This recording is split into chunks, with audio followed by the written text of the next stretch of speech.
Max Verstappen to suffer bl0w as FIA clamp down on rules to leave Mercedes surprised. Red Bull ace Max Verstappen is set to suffer a blow as the FIA have clamped down on the design of car floors. Verstappen has been in fine form this season and has a lead of 34 points at the top of the F1 Drivers' Championship standings. The current rules allow teams to have 2 mm of flexibility in the bodywork of the cars within the area defined as the plank. But, crucially, the rules only apply to 2 positions on the floor of the car, the leading edge of the plank and slightly further back.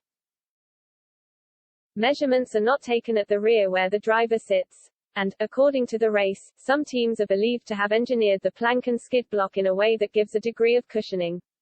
The skids are likely to be flexing more than the permitted 2 mm, which means they can be used more aggressively without wearing away.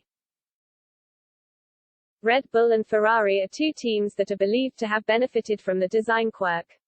And Mercedes chief Toto Wolff admits he is surprised by the revelations. Nobody had an idea until the FIA brought it up in the last Technical Advisory Committee, which was to a great surprise of all the teams because what's in the regulations, and what was the intent of the regulations, is pretty clear, Wolff said. There is no argument why that could deflect more than what's in the regs. A bit of a surprise to say the least, more of a shocker. The FIA have now issued new instructions to teams as they look to get on top of porpoising issues and the harsh ride quality that comes with stiffer, lower cars. F1 teams have now been given a revised technical directive which includes a complicated metric that the FIA can use to measure acceptable levels of vertical oscillations.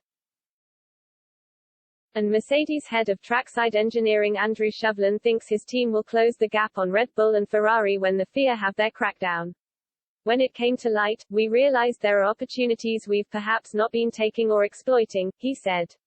So it won't affect us in how we run our car. It may well be it affects our competitors and by virtue of that we move a bit closer. Meanwhile, Red Bull chief Christian Horner isn't surprised that the FIA are making the change. Well, obviously it's a key performance factor so you can understand why they're looking at it, the 48-year-old said. So it's something that, as the regulators, they are closely looking at, that there's no abuse of it. But it has to be subjective.